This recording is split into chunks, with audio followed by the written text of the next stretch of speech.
Hello my dear students, welcome to my YouTube channel. This is Ravindra Kumar. तो आज आप सभी को हमारे चैनल में स्वागत है। तो आज इस वीडियो में इंग्लिश ग्रामर का नया टॉपिक पढ़ने वाले हैं। टॉपिक बहुत छोटा है, बहुत माइनर है, लेकिन बहुत ही मज़ेदार है और बहुत ही इम्पोर्टेंट है। अक्सर लोग जब अंग्रेजी बोलते हैं तो ये टॉपिक में मिस्टेक कर देते हैं, तो मैंने सोचा क्यों नहीं आपको ये टॉपिक पढ़ाया जाए, बताया जाए, ताकि जब आप कभी अंग्रेजी बोले या हिंदी से अंग्रेजी में ट्रांसलेट करें तो आप मिस्टेक नहीं करें। तो आज का टॉपिक है यूज ऑफ बिफोर एंड अगो। तो यहाँ पे मेन सबसे बात है कि बिफोर का मतलब होता है हिंदी में के पहले, और अगो का मतलब भी होता है हिंदी में के पहले। अब दोनों का हिंदी सर एक ही होता है, तो दोनों में से कौन सा कहाँ पे और कब लगाएं हमें पता ही नहीं चलता। जब कोई अंग्रेजी बोलता है तो कभी कभी बिफोर बोलता है और कभी कभी अगो बोलता है, तो हम तो कंफ्यूज हो जाते हैं सर कि कहाँ पे बिफोर लगेगा और कहाँ पे अगो लगेगा। तो अगर आपको भी इस तरह के डॉट है तो वीडियो को लास्ट तक देखिएगा, आपको सारे के सारे डॉट क्लियर हो जाएंगे। और वीडियो को जल्दी से रिक्वेस्ट है आपसे कि जल्दी से लाइक कर दीजिए, क्योंकि आप लाइक में करने में कंजूसी करते हैं। आपके लिए वीडियो बना रहा हूं, तो आपको अगर वीडियो अच्छा लग रहा हो तो वीडियो को जल्दी से लाइक करिए, और लास्ट में तो आपको कमेंट करके जवाब देना ही है। तो चलिए, आशा करता हूं कि आप सभी वीडियो को लाइक कर दिए होंगे। तो अब हम लोग बोर्ड पे आते हैं, तो ध्यान दीजिएगा बोर्ड पे। यहाँ पे देखिए, use of before and ago. Before and ago, before का मतलब होता है के पहले, अगो का मतलब भी होता है के पहले, लेकिन दोनों में थोड़ा सा अंतर है। कब कहाँ कौन सा लगाना है ये मैं बता रहा हूं, अगर ध्यान से देखेंगे तो आपको समझ में चीजें आएगी। तो देखिए, बिफोर आपको जो लगाना है वो पॉइंट ऑफ टाइम के साथ लगाना है। पॉइंट ऑफ टाइम का मतलब क्या होता है सर? हमें कुछ नहीं पता चला कि पॉइंट ऑफ टाइम का मतलब क्या हुआ, तो मैं बताता हूं आपको। जैसे आप बोलते हैं कि आपके अंग्रेजी पढ़ाने के बाद मैं खाना खाऊंगा, तो यहां पे बिफोर लगेगा या अगो लगेगा सर? तो यहां पे क्या लगेगा? बिफोर लगेगा। इसे हम क्या बोल रहे हैं? पॉइंट ऑफ टाइम बोल रहे हैं। तो अगो कहां पे लगेगा सर? तो देखिए, अगो मतलब के पहले, पीरियड ऑफ टाइम के साथ। पीरियड ऑफ टाइम का मतलब क्या हुआ सर?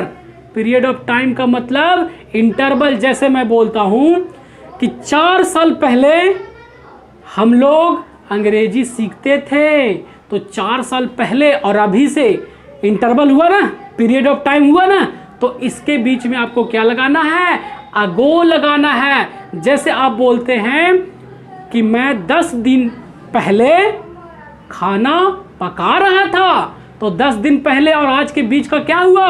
पीरियड ऑफ टाइम हुआ, इंटरवल ऑफ टाइम हुआ। तो यहाँ पे अगो का प्रयोग करेंगे। आई होप थोड़े थोड़े आपको समझ में आ रहे होंगे। तो देखिए, मैं एग्जाम्पल से आपको ज़्यादा डॉट क्लियर करता हूँ। तो यहाँ पे आ जाइए, एग्जाम्पल में देखिए, मैं सोमवार के पहले नहीं जा सकता हूँ। मैं सोमवार के पहले नहीं जा सकता हूँ। इसमें पॉइंट ऑफ टाइम दिख रहा है या फिर पीरियड ऑफ टाइम दिख रहा है? तो अगर आपको आ रहा हो तो कमेंट करके जरूर बताइए कि यहाँ पे पॉइंट ऑफ टाइम दिख रहा है या फिर पीरियड ऑफ टाइम दिख रहा है सर। तो देखिए, मैं सोमवार के पहले नहीं जा सकता हूँ, तो मेरे हिसाब से यहाँ पे पॉइंट ऑफ टाइम दिख रहा है, ना कि पीरियड ऑफ टाइम दिख रहा है। तो पॉइंट ऑफ टाइम दिख रहा है तो क्या लगेगा? क्या लगेगा? बिफोर लगेगा सर। लेकिन बनता कैसे है पहले ये देखना जरूरी है। तो मैं सोमवार के पहले नहीं जा सकता हूं, तो पहले जो अंग्रेजी बनेगा वो बनेगा मैं नहीं जा सकता हूं। तो मैं नहीं जा सकता हूं, हम लोग ढेर सारे वीडियो अंग्रेजी में पढ़ चुके हैं, कैन में का प्रयोग वगैरह, तो आपको तो कहीं भी दिक्कत नहीं होना चाहिए। तो मैं नहीं जा सकता हूं क्या बनेगा? I can not go. अगर इसको शॉर्ट फॉर्म में बोलना चाहते हैं तो कैन और नॉट को एक ही में मिला दीजिए और क्या बन जाएगा? I can't go. I can't go, मैं नहीं जा सकता हूं। और अगर आप कंप्लीट बोलना चाहते हैं तो आई कैन नॉट गो, मैं नहीं जा सकता हूं।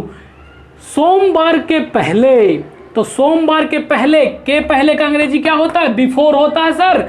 और सोमवार को अंग्रेजी में क्या कहते हैं? मंडे कहते हैं।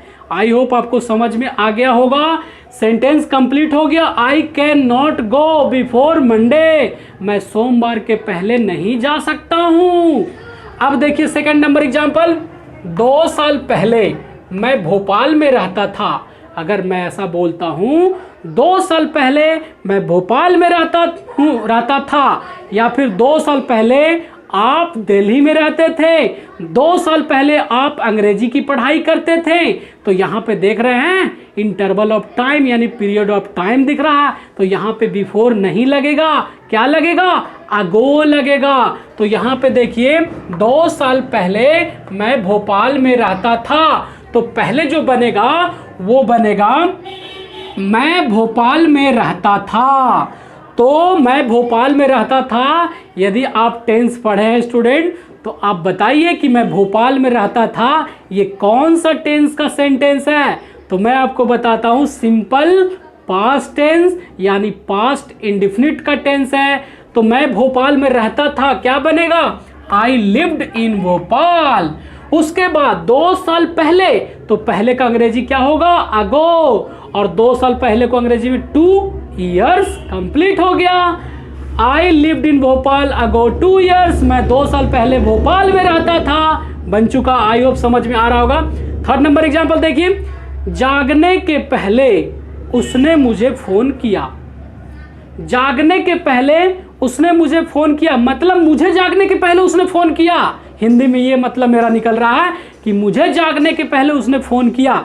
तो पहले क्या बनेगा सर, उसने मुझे फोन किया, उसने मुझे फोन किया, ये भी क्या है, सिंपल पास्ट टेंस है। तो उसने मुझे फोन किया, ही या सी दोनों में से कोई लगा सकते हैं। अगर यहाँ पे लड़का रहेगा तो ही, और लड़की रहेगी तो शी लगाएंगे। तो उसने मुझे कॉल किया, ही कॉल्ड मी, और के पहले का अंग्रेजी बिफोर, और जागना, जागना को अंग्रेजी में क्या बोलते हैं, गेट अप या वेकअप बोलते हैं। जो लिखना चाहते हैं लिख सकते हैं। तो फाइनली क्या बन गया, he called me before get up. I hope समझ में आ रहा होगा। 4 नंबर एग्जांपल देखिए, शादी के पहले वह बच्ची थी। शादी के पहले वह बच्ची थी, ऐसा बोलते हैं, ऐसा अक्सर बोलते हैं। तो पहले जो बनेगा वो बनेगा वह बच्ची थी, वह बच्ची थी। तो क्या बनेगा, she was a child, she was a child. और यहाँ पे पॉइंट ऑफ टाइम है, पीरियड ऑफ टाइम नहीं है। तो के पहले का अंग्रेजी बिफोर हो जाएगा, और शादी को अंग्रेजी में क्या कहते हैं, मैरिज कहते हैं। आई होप आपको समझ में आ रहा होगा। 5th नंबर एग्जांपल देखिए, 2 दिन पहले हम लोग क्रिकेट खेल रहे थे। 2 दिन पहले हम लोग क्रिकेट खेल रहे थे। तो ये हिंदी वाक्य बोलने के बाद क्या आपको अंतर समझ में आ रहा है कि पॉइंट ऑफ टाइम किसको कहते हैं और पीरियड ऑफ टाइम किसको कहते हैं। तो अगर आ रहा हो तो कमेंट करके आप जरूर बताइए कि हाँ सर मुझे समझ में आ रहा है। तो इस सेंटेंस में पॉइंट ऑफ टाइम दिख रहा है या पीरियड ऑफ टाइम दिख रहा है, तो आपका जवाब सही जवाब होगा पीरियड ऑफ टाइम दिख रहा है सर। 2 दिन पहले, तो पहले क्या बनेगा, हम लोग क्रिकेट खेल रहे थे। तो हम लोग क्रिकेट खेल रहे थे, ये कौन सा टेंस का सेंटेंस है, पास्ट कॉन्टिन्यूअस टेंस की सेंटेंस है। तो हम लोग क्रिकेट खेल रहे थे, क्या बनेगा, वी वर प्लेइंग क्रिकेट। और पहले अगो, और 2 दिन पहले तो 2 डेज। आई होप ये 5 वाक्य देखने के बाद आपको डॉट क्लियर हो गए होंगे। यदि वीडियो आपको पसंद आया तो वीडियो को जल्दी से लाइक करिए, और ये बोर्ड पे हमने जो कुछ भी लिखा अपने कॉपी में, अपने डायरी में नोट करिए। और मैं कुछ हिंदी में वाक्य बोल रहा हूँ, यदि आपको समझ में आ चुका है इस वीडियो को देखने के बाद, तो आपको कमेंट बॉक्स में जवाब देना है कमेंट करके, ताकि मुझे पता चल सके और लोगों को पता चल सके कि आपको कितना अच्छा अंग्रेजी बोलना या फिर लिखना आता है। तो देखिए मैं कुछ हिंदी में वाक्य बोलता हूँ, आप उसे ध्यान से सुनिएगा और आपको कमेंट करके कमेंट बॉक्स में जवाब देना है। जैसे मैं बोलता हूँ, 10 दिन पहले हम लोग दिल्ली जा रहे थे। 10 दिन पहले हम लोग दिल्ली जा रहे थे।